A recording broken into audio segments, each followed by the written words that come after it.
A single, perfect red rose. A symbol of love, of passion, of romance. But what if that same object of affection could be twisted into a weapon of unimaginable cruelty? What if the very thing meant to represent devotion was used to end a life? In today's story, we delve into a case that is as bizarre as it is chilling. A crime that defies all expectations and leaves us questioning the very nature of love and betrayal. The story of a wife, a husband, and a rose that became an instrument of death. This is a case that remained a baffling mystery for years, a testament to the fact that sometimes the most innocent objects can hide the darkest secrets. Before we unravel this shocking investigation, make sure you hit that subscribe button and ring the notification bell so you don't miss out on any of our deep dives into the most compelling criminal cases. You won't want to miss a single detail of this one. The late autumn chill had begun to creep into the idyllic suburban neighborhood of Maple Creek, painting the leaves in hues of amber and crimson. It was a picturesque scene, one that promised cozy evenings by the fireplace and the comforting aroma of pumpkin spice. But on the morning of October 28, 2023, the tranquility of Maple Creek was shattered by a discovery that would forever stain its pristine image.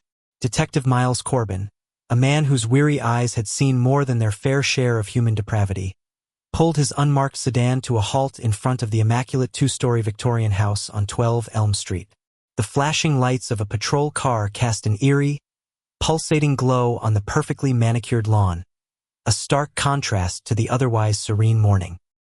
He'd been a detective for 20 years, and a knot of unease in his gut was a language he'd learned to trust implicitly.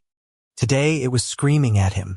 His partner, Detective Lena Petrova, a sharp and observant officer with a knack for seeing the details others missed, was already on the scene, her expression a mixture of professional detachment and barely concealed shock.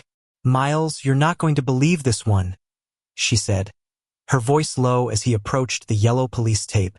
"Try me," he grunted, ducking under the tape and taking in the scene. The house itself was a picture of domestic bliss.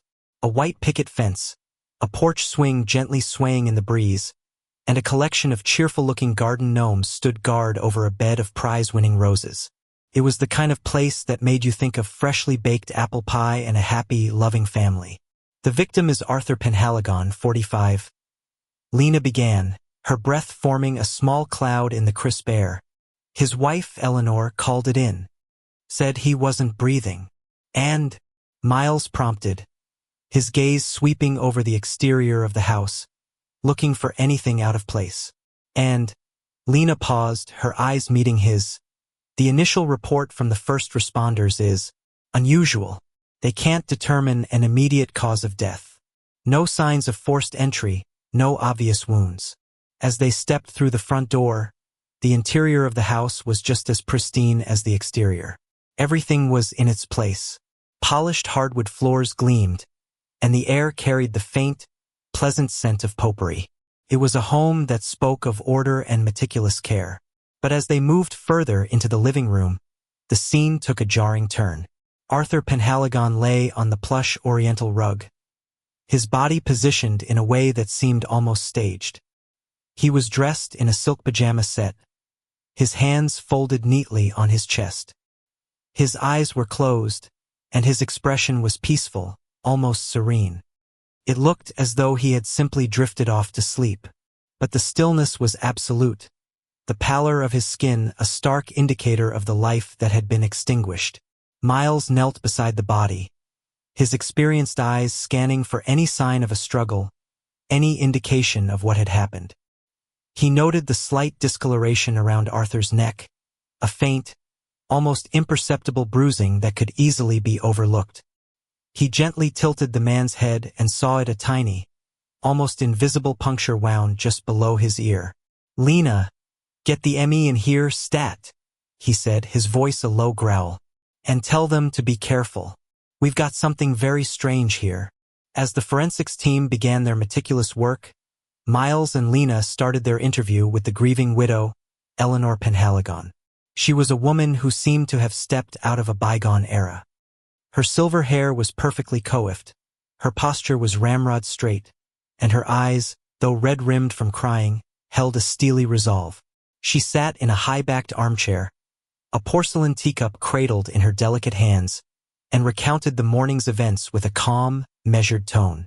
She had woken up early, as she always did, to tend to her beloved rose garden. Arthur, she explained, had been a late sleeper. When she came back inside to wake him for breakfast, she found him just as he was, unresponsive. She had tried to rouse him, she said, her voice cracking for the first time, but he was cold to the touch. She had immediately called 911. Her story was simple, straightforward, and utterly believable. She was the picture of a devoted wife, heartbroken by the sudden and inexplicable loss of her husband. And yet, Miles couldn't shake the feeling that something was off. The house was too perfect, Eleanor's composure too controlled. It was as if he had walked onto the set of a play, and everyone was playing their part a little too well. The initial autopsy report only deepened the mystery. The medical examiner confirmed Miles's suspicion of a puncture wound, but the cause of death was even more perplexing. Arthur Penhaligon had been poisoned, but not with any ordinary poison. The toxin was a rare and highly potent neurotoxin, one that was derived from a specific and not easily obtainable plant. The days that followed were a frustrating whirlwind of dead ends. The investigation into Arthur's life revealed a man who was, by all accounts, universally liked. He was a successful architect, a doting husband, and a respected member of the community. He had no known enemies, no shady business dealings, and no history of any illicit activities. The team delved into his finances, his social circles, and his personal life, but every lead came up empty. Eleanor, throughout the investigation, remained the perfect, grieving widow. She cooperated fully with the police, answered every question with unwavering patience, and provided a detailed account of their seemingly idyllic life together. She spoke of their shared passion for gardening, their quiet evenings spent reading by the fire, and their deep and abiding love for one another. She painted a picture of a marriage that was the envy of all who knew them. But Lena, with her keen eye for detail, began to notice the small, almost imperceptible cracks in Eleanor's perfect facade. She noticed the way Eleanor's gaze would sometimes drift to her rose garden, a flicker of something unreadable in her eyes. She noticed the way she would subtly change the subject whenever the conversation veered too close to her husband's final hours. And she noticed the single, perfect red rose that sat in a vase on the mantelpiece, a silent and constant observer of the unfolding drama. It was Lena who first made the connection. She had been researching the rare neurotoxin that had killed Arthur Penhaligon, a toxin that was known to be found in the thorns of a very specific and rare species of rose. A rose that, according to a local horticulturalist, was notoriously difficult to cultivate and was known for its unusually sharp and durable thorns. The pieces began to fall into place, forming a picture that was as horrifying as it was unbelievable. The detectives returned to the Penhaligon house, this time with a warrant to search the rose garden. And there, amidst the sea of vibrant blooms, they found it. A single rose bush, its thorns just a little sharper, its crimson petals just a little darker than the rest. The investigation had taken a turn into the realm of the truly bizarre. The murder weapon, it seemed, was not a gun or a knife or a vial of poison in the traditional sense. It was a single, perfect red rose, a symbol of love that had been twisted into an instrument of death. But the question remained, why? What could have driven this seemingly devoted wife to commit such a bizarre and cold-blooded murder? The answer, they would soon discover, was hidden in a past that was far from the idyllic picture Eleanor had so carefully painted. The thorns were just beginning to show. The discovery in the rose garden sent a shockwave through the investigation. A rose thorn as a murder weapon was something out of a Gothic novel, not a real-life crime scene in a quiet suburban neighborhood. The media, catching wind of the bizarre details, had a field day, dubbing the case the Rose Thorn Murder. Eleanor Penhaligon, once the grieving widow, was now the prime suspect in a crime that was as sensational as it was perplexing. Detective Miles Corbin, a man who prided himself on his ability to read people, found himself at a loss when it came to Eleanor. She was an enigma, a woman who seemed to exist in a world of her own creation, a world of perfectly manicured gardens and porcelain teacups. Even as the evidence against her mounted, she maintained her composure, her steely gaze never wavering. She denied everything, of course, her voice a calm and steady stream of well-rehearsed denials. But Miles and Lena knew they were on the right track.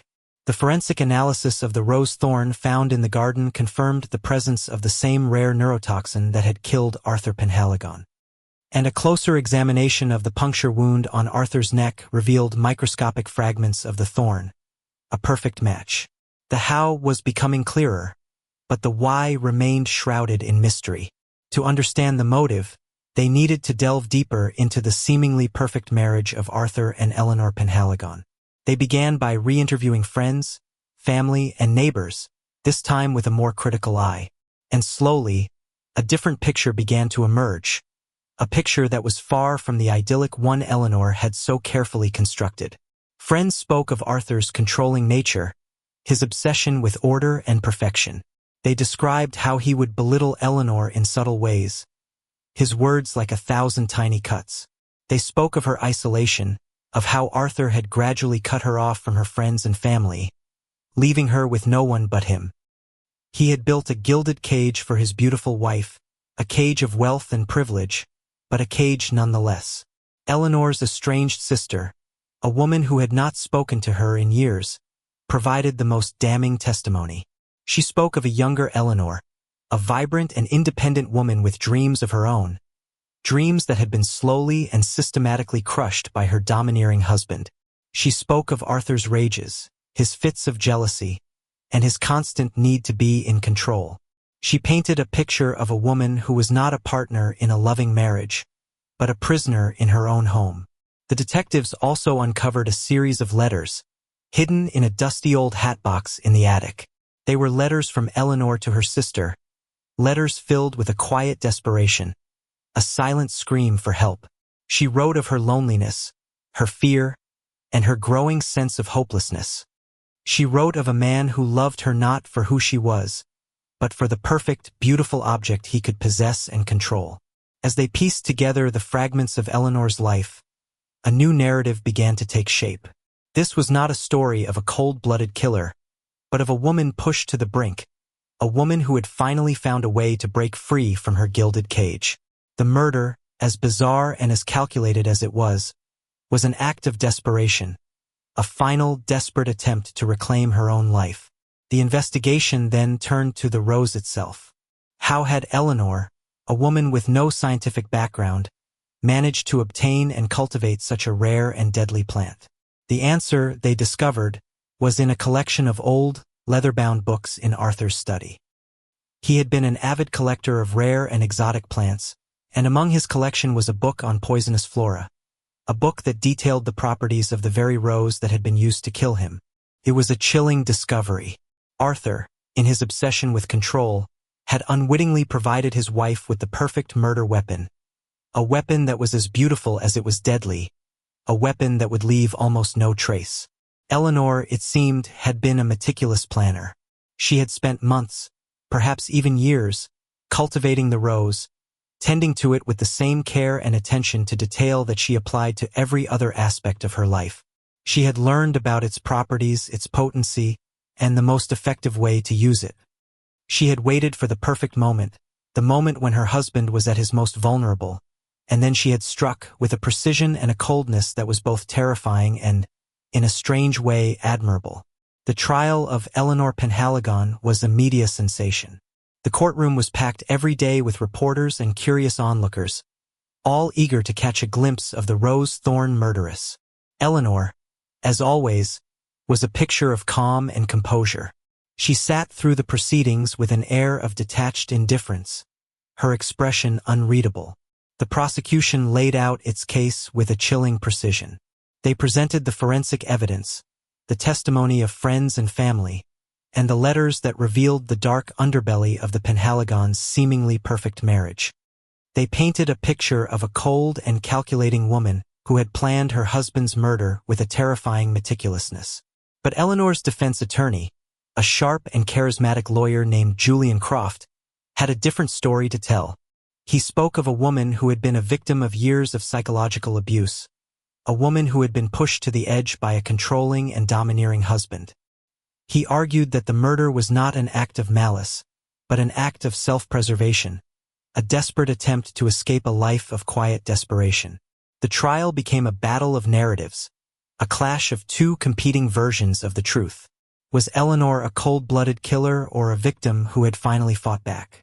The jury was left to decide, to untangle the complex web of love, control, and betrayal that had led to the tragic death of Arthur Penhaligon.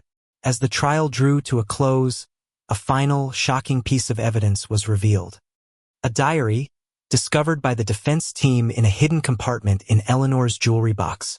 In it, she had chronicled years of abuse, her words a heartbreaking testament to the silent suffering she had endured. But the diary also revealed something else, something that would change the course of the trial and leave the courtroom in stunned silence. It revealed that Eleanor had not acted alone. The revelation of Eleanor's diary sent a new shockwave through the courtroom, one that was even more powerful than the discovery of the rose thorn. The diary, a small, leather-bound book filled with Eleanor's elegant, looping script, was not just a record of her suffering. It was a testament to her resilience and her cunning. And it revealed a secret that no one, not even the most seasoned detectives, could have ever anticipated. The final entries of the diary detailed a series of clandestine meetings, whispered conversations in the hushed corners of the local library, and coded messages exchanged in the classified section of the newspaper. Eleanor, it turned out, had not been as isolated as everyone had believed. She had found an ally, a confidant, a partner in her desperate plan to escape her gilded cage. That ally was a man named Thomas Finch, the quiet, unassuming librarian who had always greeted Eleanor with a gentle smile and a kind word.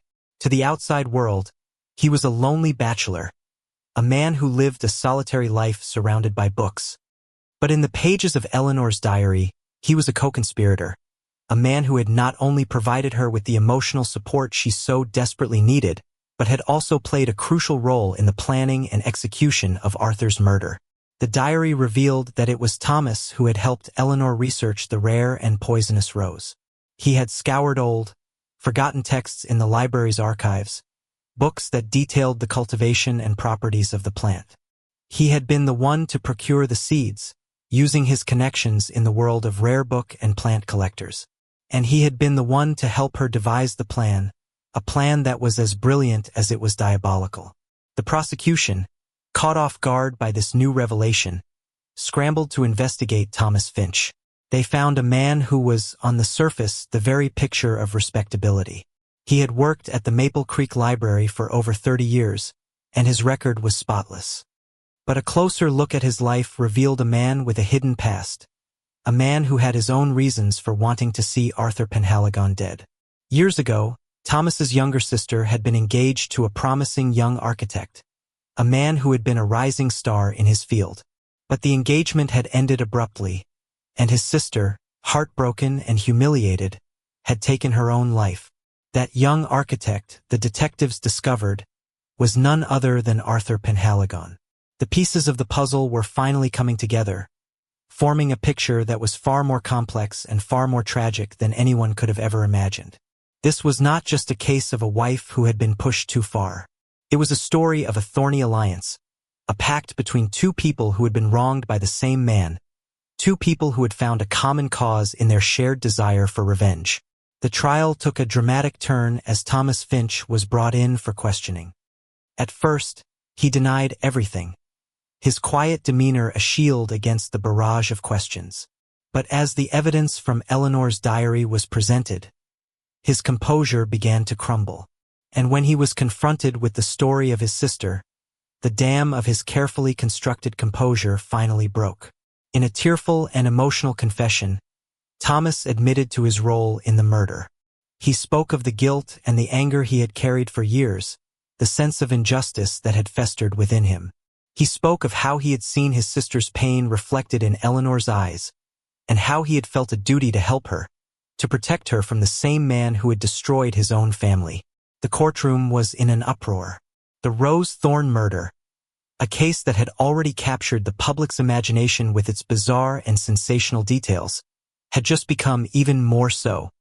It was a story of love, loss, and revenge, a story that had all the makings of a Hollywood blockbuster.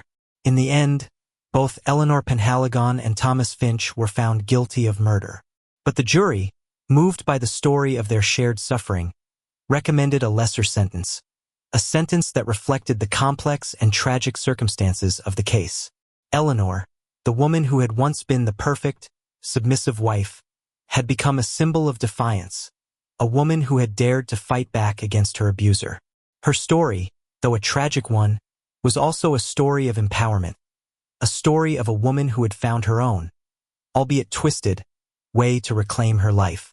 The case of the Rose Thorn murder would go down in the annals of criminal history as one of the most bizarre and compelling cases of all time. It was a case that reminded everyone that behind the closed doors of even the most perfect-looking homes, dark secrets can lurk, and that sometimes the most innocent of objects, like a single red rose, can be transformed into a weapon of deadly intent. As for the house on 12 Elm Street, it remained a silent testament to the tragic events that had unfolded within its walls.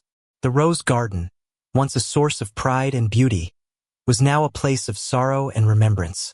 And the story of the wife who had murdered her husband with a rose would be told and retold for years to come. A cautionary tale about the dark and thorny side of love. Outro music begins to fade in. Narrator. A chilling and unforgettable case. It serves as a stark reminder that the truth is often far more complex and far more disturbing than it appears on the surface. What are your thoughts on this case?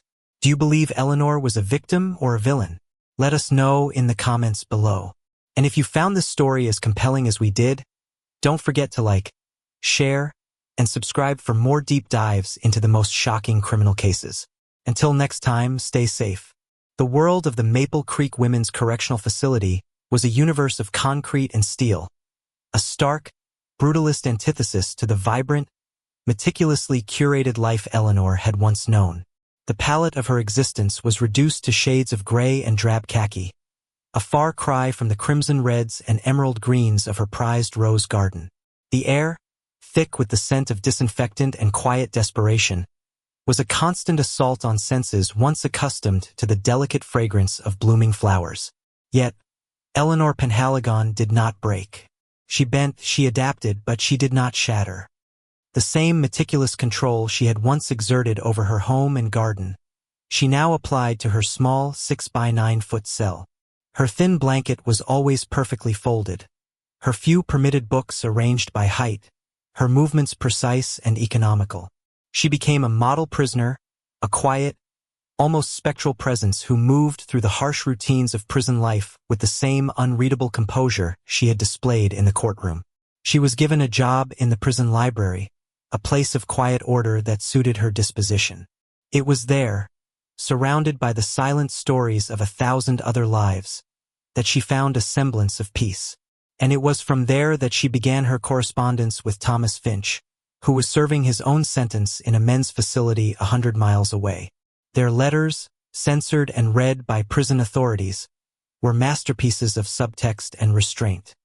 They never spoke directly of their crime, of Arthur, or of the thorny alliance that had brought them to this place. Instead, they wrote of books they were reading, of the changing seasons as viewed through barred windows, of memories from a time before their lives had converged in tragedy. Thomas wrote of the constellations he could sometimes glimpse from the recreation yard, and Eleanor wrote of a small, stubborn weed she had seen growing through a crack in the concrete, its tiny purple flower a defiant splash of color in a monochromatic world. Through these letters, their bond, forged in a shared desire for revenge, transformed into something else entirely. It became a quiet, profound friendship, a lifeline for two people who were understood by no one else in the world. They were the sole members of a club no one would ever want to join. Years bled into one another. The media frenzy surrounding the Rose Thorn murderess faded, replaced by new headlines and new monsters. The world outside moved on. Technology leaped forward. The town of Maple Creek grew and changed, and the house on Elm Street was sold to a new family who, after a thorough cleansing of the garden, knew only rumors of its dark history. Eleanor aged. The silver in her hair turned to a pure, brilliant white. Fine lines etched their way around her calm, gray eyes. She watched as other inmates came and went, their boisterous hopes for parole a stark contrast to her own quiet acceptance of her fate. She never spoke of leaving. It seemed, to the guards and other prisoners, that she had made this gray world her home. Then, after 15 years, her name appeared on the parole board's docket. It was not at her request, but a mandatory review. Her lawyer, Julian Croft, now graying himself but still sharp, came to see her. He told her she had a strong case for release. Her perfect record, her age, the mitigating circumstances of her crime that had now become a textbook case in the study of battered woman syndrome. Eleanor listened with her usual placid expression. When he was finished, she simply said, "And Thomas?" Croft sighed. "His parole was denied last year, Eleanor. He was the one who procured the seeds, who helped with the plan. They see him as a more active conspirator." A flicker of something disappointment, perhaps even anger, crossed her features for a moment before vanishing. It was the most emotion Croft had seen from her in over a decade. At her hearing, she did not plead or beg. She answered the board's questions in a clear, steady voice. When asked if she felt remorse for the murder of her husband, she paused, her gaze distant. "I feel remorse for the life I was forced to live," she said, her voice soft but firm. "And I regret that violence was the only language he left me with to answer him." It was an answer that left the parole board in stunned silence. 2 weeks later, a letter arrived. She was to be released. The day Eleanor walked out of the Maple Creek Women's Correctional Facility, the world felt alien. The cars were too fast, the colors too bright, the noise of everyday life a deafening roar. She stood blinking in the unfamiliar sunlight, a small cardboard box containing her few belongings clutched in her hands.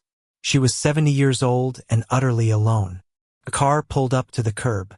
The window rolled down, and Eleanor found herself looking into the face of her estranged sister, Catherine. They hadn't spoken since the trial.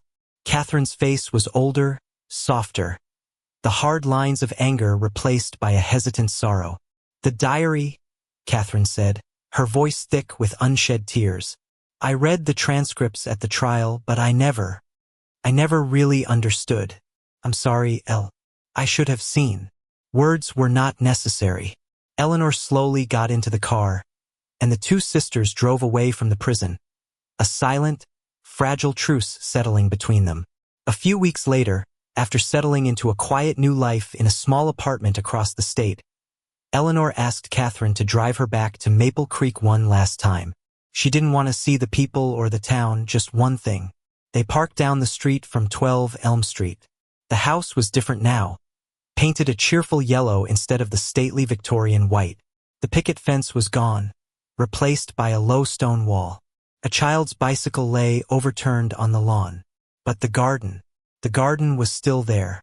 It was wilder now, less controlled, filled with a riot of common, cheerful flowers like daisies and marigolds. The prize-winning roses were gone. As Eleanor stood on the public sidewalk, gazing at the ghost of her former life, the front door of the house opened. A young woman came out, followed by a little girl of about 5, her pigtails bouncing as she ran. The girl stopped when she saw Eleanor looking at the garden.